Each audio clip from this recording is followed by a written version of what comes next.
पुण्यातील बाणेरच्या टेकडीकडे उभारलेली सिल्वर आर्चर्ड्स ही सोसायटी शहरात प्रतिष्ठेचं प्रतीक मानली जायची.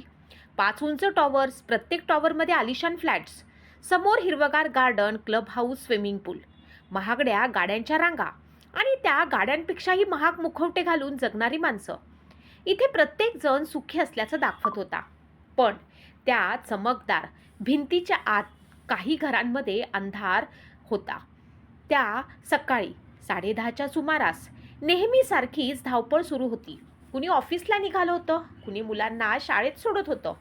सिक्युरिटी गार्ड गणेश गेटवरती गाड्या एंट्री करत होत्या. अचानक धाड, जमीन हादरल्यासारखा आवाज झाला. क्षणात सगळं शांत झालं. लोकांच्या नजरा टॉवर सी कडे वळल्या. खाली 2 देह रक्ताच्या थारोळ्यात पडले होते. एक महिला आणि तिच्यासोबत 13 वर्षांची मुलगी. महिलेची साडी रक्ताने पूर्ण भिजलेली होती. मुलीचा हात अजूनही आईच्या पदराला घट्ट चिकटलेला होता. जणू मृत्यूच्या क्षणीही तिने आईला सोडण्यास नकार दिला होता. काही महिलांनी किंचाळत डोळे झाकले. गार्ड धावत आले. कुणीतरी थरथरत्या हातांनी पोलिसांना फोन लावला. फ्लॅट नंबर 512, अनघा देशमुख आणि तिची मुलगी अन्वी. संपूर्ण सोसायटीमध्ये कुजबूज सुरू झाली. आत्महत्या का? मुलगीसुद्धा? नाही, कुणीतरी ढकललं असणार. काल रात्री भांडणाचा आवाज येत होता. पोलीस आले. पंचनामा सुरू झाला. इन्स्पेक्टर अर्जुन शिंदे शांतपणे दोन्ही मृतदेह न्याहाळत होते. अनुभवाने त्यांची नजर खूप काही टिपत होती. अनघाच्या कपाळावरती ताजं हळदी कुंकू होतं, अन्वीच्या कपाळावरही, आणि दोघींच्या हातात घट्ट पकडलेला छोटासा ॲल्युमिनियमचा त्रिकोण. अर्जुनच्या कपाळावरती आठ्या पडल्या. आत्महत्या करणाऱ्या व्यक्ती अशा सजून येतात. तेवढ्यात एका महिलेनं कुजबुजत सांगितलं, सर, काल रात्री अनघा खूप रडत होती. सायंकाळी समीर देशमुख मुंबईहून आला. तो गाडीतून उतरला आणि मृतदेहांवरती नजर पडताच अक्षरशः कोसळला. अनघा, अन्वी! त्याचा आवाज ऐकून आसपासच्या लोकांच्या डोळ्यातही पाणी आलं. तो इतका हादरलेला दिसत होता की काही वेळातच त्याची शुद्ध गेली. सगळ्यांनाच त्याची दया आली, फक्त इन्स्पेक्टर अर्जुन सोडून. कारण त्यांना एक गोष्ट खटकली होती. मृतदेह पाहण्याआधीच समीरनं विचारलं होतं, अन्वी ठीक आहे ना? जणू त्याला माहीत होतं की मृतांमध्ये अन्वी आहे. दुसऱ्या दिवशी पोस्टमॉर्टम रिपोर्ट आला.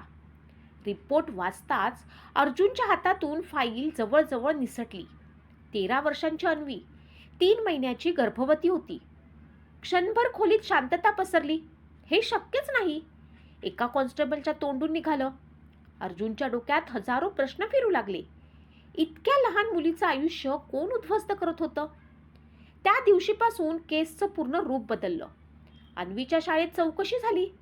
सुरुवातीला शिक्षकांनी काहीच सांगितलं नाही. प्रतिष्ठित कुटुंबाचा प्रश्न होता. पण तिची जवळची मैत्रीण सायली रडत रडत म्हणाली, सर, अन्वी खूप घाबरलेली असायची. एकदा म्हणाली होती, बाबा रात्री राक्षस होतात. अर्जुनचा श्वास क्षणभर अडकला. तिने जणू काही सांगितलं होतं. सायलीनं थरथरत मान हलवली. ती म्हणाली होती, आईला सगळं माहीत आहे, पण आई काही करू शकत नाही. सोसायटीत चौकशी सुरू झाली. सुरुवातीला सगळे गप्प होते, पण हळूहळू भेगा पडू लागल्या. समोरच्या फ्लॅटमधल्या एका आजीनं सांगितलं, रात्री मुलीच्या रडण्याचे आवाज यायचे. एका महिलेनं सांगितलं, अनघाच्या हातावर कायम निळे वर्ण असायचे. सिक्युरिटी गार्ड गणेशनं एक धक्कादायक गोष्ट सांगितली, सर, काल पहाटे 4च्या सुमारास समीर सर टेरेसवर गेले होते. अर्जुन दचकला, पण ते तर मुंबईत होते ना? मी स्वतः पाहिले सर. आता केस आणखी गूढ झाली. पोलिसांनी समीरचा फोन, लॅपटॉप, क्लाउड डेटा सगळं तपासायला सुरुवात केली. पहिल्या 2 दिवसात काहीच सापडलं नाही. समीर प्रत्येक प्रश्नाला शांतपणे उत्तर देत होता. तो सहकार्य करत होता. इतका व्यवस्थित बोलत होता की काही पोलिसांनाही वाटायला लागलं, कदाचित हा निर्दोष असेल. पण अर्जुनचा अनुभव काही वेगळंच सांगत होता. एका रात्री सायबर टीमनं डिलीट केलेला एक फोल्डर रिकव्हर केला. फोल्डर उघडताच खोलीत बसलेले सगळे हादरले. त्यात अन्वीचे फोटो होते. काही फोटो झोपलेले, काही बाथरूमच्या दारातून, काही इतके घाणेरडे की पाहणाऱ्याच्या अंगावरती काटा आला. आणि एका फोटोमध्ये स्पष्ट दिसत होतं समीरचा हात. अर्जुनच्या डोळ्यात संताप उसळला. हरामखोर! त्या रात्री अर्जुन झोपू शकला नाही. त्याच्या डोळ्यात सतत अन्वीचा चेहरा फिरत होता. दुसऱ्या दिवशी त्यांनी फ्लॅट 512 पुन्हा तपासायचं ठरवलं. अन्वीची खोली बाहेरून अगदी साधी दिसत होती. भिंतीवर cartoon stickers, teddy bear, study table. पण अर्जुनचं लक्ष एका गुलाबी टेडीकडे गेलं. तो टेडी उघडल्यावरती आत एक छोटी डायरी सापडली. अन्वीची डायरी. पहिलं पान उघडताच अर्जुनच्या अंगावर शहारे आले. डिअर डायरी, बाबा दिवसा चांगले असतात, पण रात्री ते बदलतात. पुढचं पान. आई रोज रडते. आणखी पुढे, मला मरायचं नाही, पण बाबा म्हणतात मी कुणाला सांगितलं तर ते आईला मारतील. एका पानावर शाई पसरलेली होती.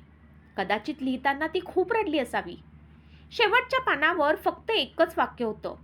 आई म्हणते आपण देवाकडे जाणार आहोत. अर्जुनच्या डोळ्यात नकळत पाणी आलं.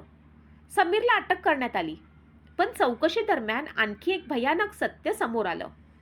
समीर एका गुप्त ऑनलाईन ग्रुपचा भाग होता.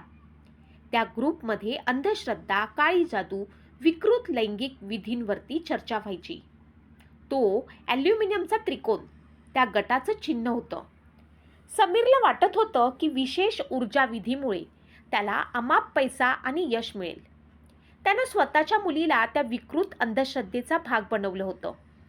अनघाला काही महिन्यापूर्वी सगळं समजलं होतं. त्या दिवसापासून ती आतून मरत गेली. तिनं समीरला पोलिसात देण्याची धमकी दिली होती, पण समीरनं तिच्यावरती मानसिक अत्याचार सुरू केले. कोणी विश्वास ठेवणार नाही. तुझी मुलगी बदनाम होईल, फोटो व्हायरल करीन. अनघा कोसळत गेली. तिच्यासाठी प्रत्येक दिवस नरक झाला. मृत्यूच्या आदल्या रात्री अन्वी आईला मिठी मारून रडत होती. आई, आपण कुठेतरी दूर जाऊया ना. अनघाने तिला घट्ट कवटाळलं. पूर्ण रात्र ती जागी होती. पहाटे समीर अचानक पुण्यात आला. दोघांमध्ये जोरदार भांडण झालं. समीर गुरगुरला, जर तू पोलिसांकडे गेलीस तर मी अन्वीचं आयुष्य संपवेन. अनघाच्या डोळ्यामध्ये शेवटचा प्रकाशही विझला. सकाळी तिनं अन्वीला आंघोळ घातली. तिचे केस विंचरले. कपाळावरती हळद कुंकू लावलं. अन्वीनं निरागसपणे विचारलं, आई, आपण कुठे चाललोय? अनघाने डोळे पुसले. देवाकडे. दोघी टेरेसवर गेल्या. वारा जोरात वाहत होता. खाली लोकांची गर्दी सुरू होती. अन्वीनं आईचा हात घट्ट पकडला. आई, उडी मारली तर दुखेल का ग? अनघाला बाण फुटला.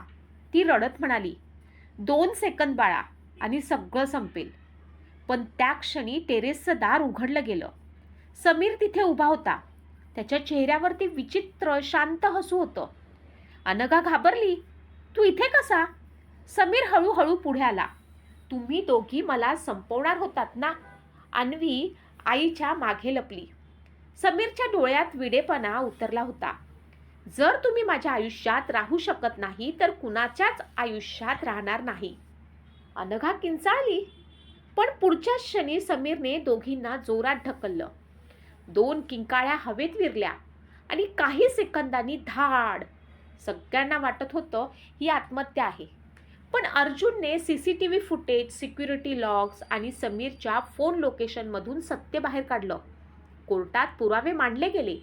अन्वीची diary, digital photo, online group, security गार्डची साक्ष, सगळं समोर आलं. न्यायालयाने समीर देशमुखला जन्मठेपेची शिक्षा सुनावली. पण शिक्षा झाल्यानंतरही अर्जुनच्या मनात शांतता नव्हती. कारण त्याला सतत आठवायचं 13 वर्षांची ती मुलगी, जिला जग समजायच्या आधीच नरक दाखवला गेला. आणि तिची आई, जी शेवटच्या क्षणापर्यंत मुलीला वाचवण्याचा प्रयत्न करत होती. त्या दिवसानंतर सिल्वर आर्चर्ड्समध्ये राहणाऱ्या प्रत्येकाला एक गोष्ट कायमची समजली.